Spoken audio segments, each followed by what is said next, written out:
You're watching Personal Finance with Coach Kelvin. Let's get into the video. Hey guys, Coach Kelvin here.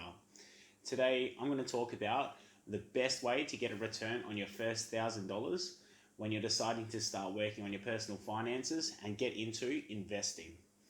Okay, so let's say you've started saving up some money, you've just got a job, and after expenses you can save a little portion of your income every week. Over time doing this, now I'm not able to assume how much money you're able to put away each week, but let's say on $1,200 of earnings, you're able to save 5%. So let's say you're saving $60 a week, okay? When you finally get up to that point where you've got yourself your first $1,000, okay, I'm going to talk to you about the 5 different ways that you could use it to get the best total return when you're looking at investing or reducing debt using this $1,000, okay? So option 1, or the first thing I would do, is look at any short-term high interest rate credit.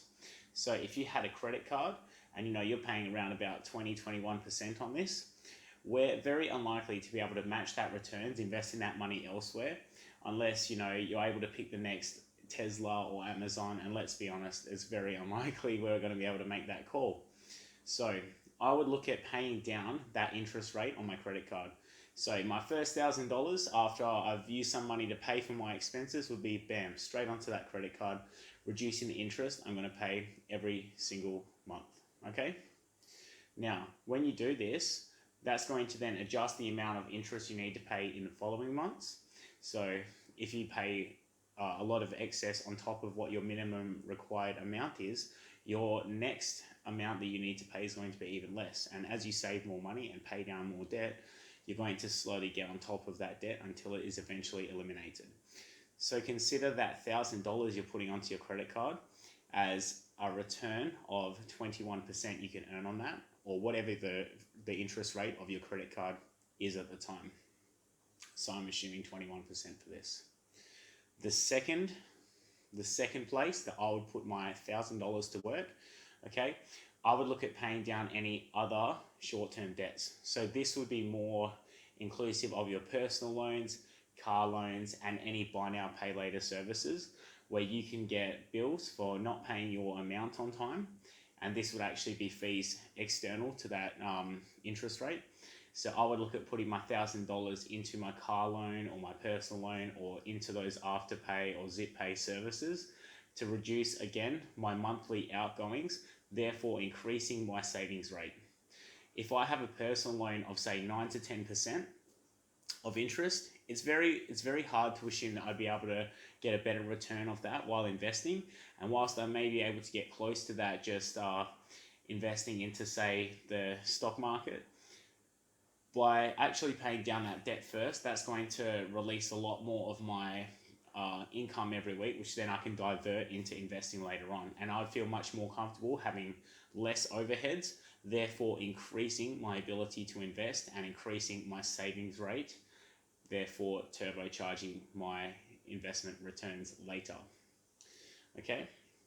Getting on top of all your loans like this, which I referenced in my previous video about destroying your debt, getting on top of your high interest and short-term credit lines, you're going to be able to then, as I said, massively pump more resources into other investment vehicles where you start earning money and you're not losing it.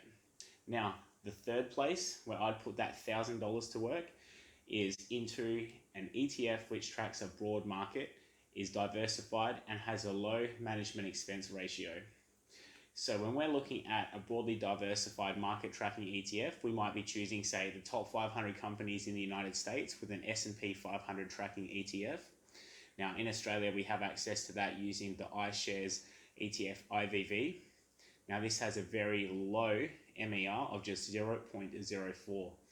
Or a better way to look at that is a fee of $4 for every $10,000 you have invested. Now, traditionally, the long-term returns of the stock market are around about 8%.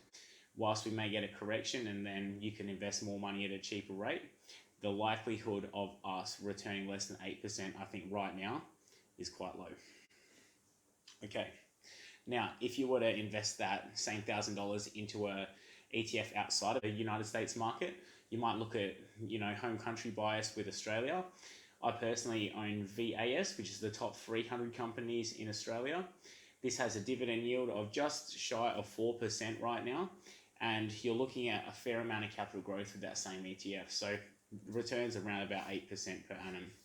Now, having a broadly diversified portfolio or index tracking ETF, this is going to allow us to negate any single company risk by holding a basket of a lot of companies. So if we have any good runners that go up, we're likely to obviously increase the value of each individual share we own. But if there's a crash and we lose a bit of money, the risk is sort of negated, because while the whole market may come down in price, we're never going to go to zero, because we will hold the top performing companies in that particular ETF, which tracks a particular index. Now, the fourth place we can put that $1,000 to work is with peer-to-peer lending. Now, this is returning an interest rate at the moment slightly more than bonds here in Australia. We are able to get ourselves around about 4.5% to 6.5%, depending on the term that we're looking to rent our money out to someone at, depending on the amount of money you're willing to do and the risk you take on. So I don't use any sort of small, high-risk peer-to-peer lending platforms, but I do invest money through Plenty, which is a peer-to-peer fintech company here in Australia, which allows you to place money on an exchange and someone else can take out that loan. They pay a little fee to do so, and then they pay you interest as they pay back your capital. So I currently have some money lent out on Plenty, and I'm earning a interest rate back on average of 6.4%. So this is slightly under what I could be returning to myself by investing in shares, but it is well above the cash rate by having your money sitting cash within a high interest savings bank account, because let's be honest, that high interest is not high at all. With most bank accounts in Australia right now returning 1% or even less for you to hold your money in it.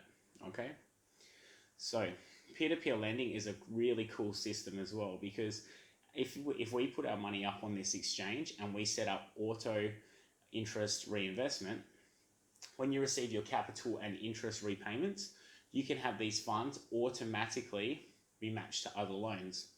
Okay, so let's say the initial money I put in, let's say it's that $1,000, that lands to a loan. When that person makes their first monthly repayment and that eventually builds up to $10, then that $10 can then go into another loan. So the longer you hold your money in these platforms, the more diversified you get as your funds begin to start splitting between more and more loans, which I quite like the idea of this, without having to actively manage your peer-to-peer lending or worry about the interest and principal repayments, because that's all handled by the platform. You also slowly diversify the longer you're involved with this. So it's sort of negating the risk the longer you are willing to be involved. Now, the fifth place that I would put my cash, my $1,000, is into my property loans or into an offset account or a high interest savings account. Now, I see these as basically the same thing because the interest rate is so low. So if I was living in my own property, okay, and I had a mortgage attached to that loan, by placing that $1,000 into the mortgage account, I'm going to basically reduce my remaining balance by that $1,000. So if I had an interest rate of, for simplicity, let's say 2.5%, and I place my $1,000 into that, then per annum, that's going to save me $25. Now that 2.5% interest rate is extremely low. Yes, I'm aware, but that still reduces my expenses month to month by a small amount, yes. But then that essentially allows me to increase my savings rate where I can divert funds elsewhere.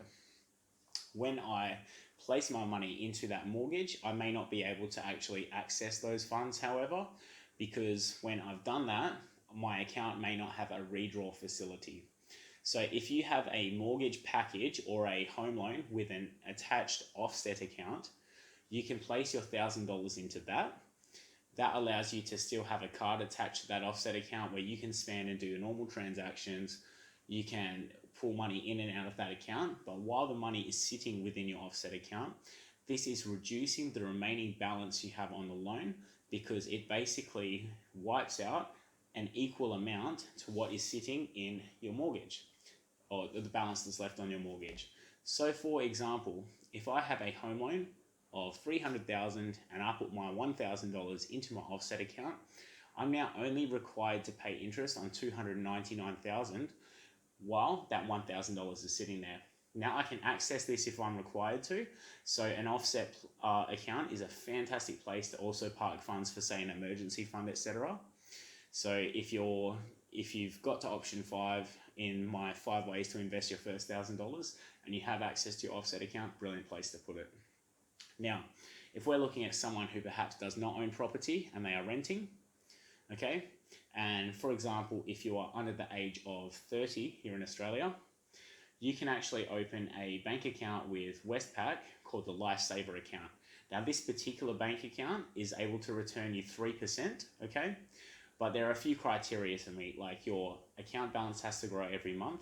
You have to make 5 card transactions with your linked spending account, and you have to deposit $2,000 every month, which is essentially going to be your earnings from your job.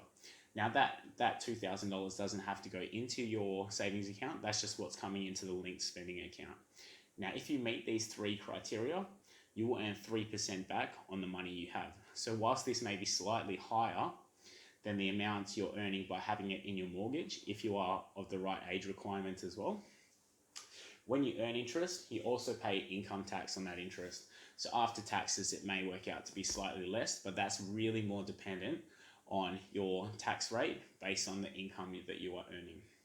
Now, if you are over the age of 30, then that Lifesaver account is not available to you. But other banks can offer high interest savings accounts. It's just very hard to find one that's sort of yielding more than 1 to 1.5% right now. I know even ING has actually reduced how much they're willing to offer for their account users. So there you have it, guys. That's the 5 ways that I would use my first $1,000 when I need to start investing or getting a return on my money, okay? And obviously, I've really put an emphasis on the first 2 options being paying down your high interest debt.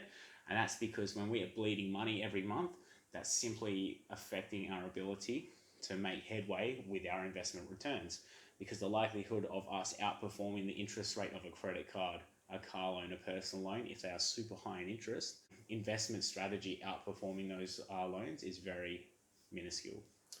So there you have it, guys. That's the 5 strategies I would use with my first $1,000. Now, if you had any sort of value taken from this video, please like, share, and subscribe, and leave a comment if you want to talk about this. And I look forward to seeing you guys in the next video.